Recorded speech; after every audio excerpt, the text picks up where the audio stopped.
الذي أنسى أزال وجد الغم مرامي وجاتي للعبيد. asalaamaaleykum wa rahmatullahi tey tombeeg le 20 ñu war a fajar muy le 21 muy fajaru altine gi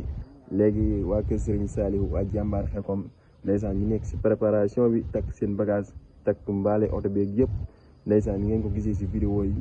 ñu war a dem altine fajaru Xelcom war a base yi Serigne Modou ñoo ngi lay siyaare moom Serigne Saliou.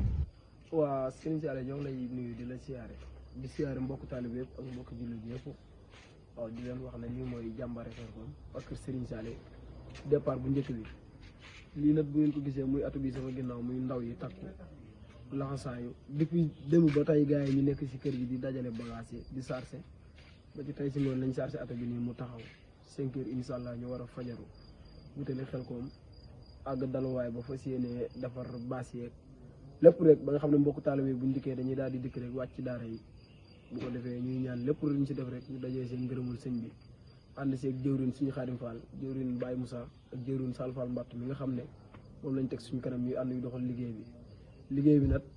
muy liggéey bu kawe suñu yortu lool waaye wallaahi ñu koy def rek ngir jëmmi Serigne Saliou ak ku bëgg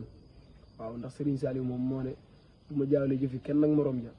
te yàlla dafa dogal na ñun ndaw ñi bi ñu dikkee Serigne Saliou lañ fi fekk Serigne Saliou ne woon suñu Bàmb danga may jox ndaw ñi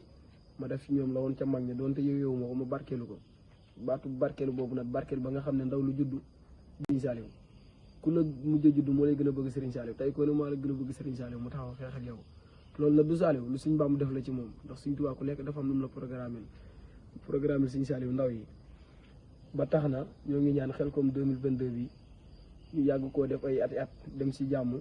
ñëw ci jàmm ñi ñu fiy bàyyi ñu bàyyi leen si jàmm fekkaat leen si jàmm di ñaan lépp luñ ci def rek Serigne Saliou fulul ñu ko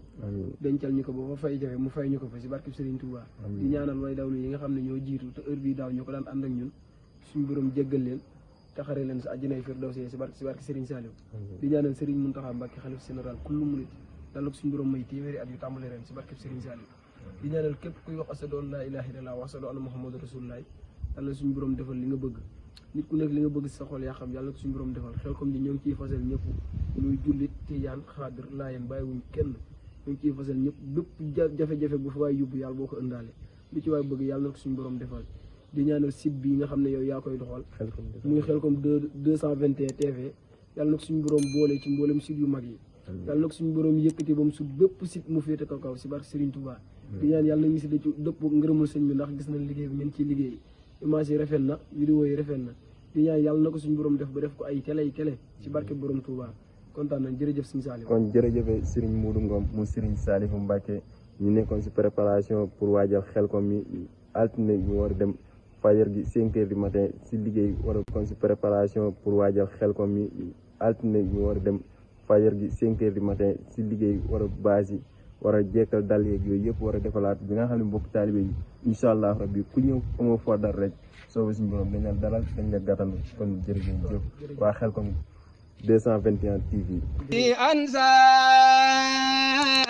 أزال وجد الغم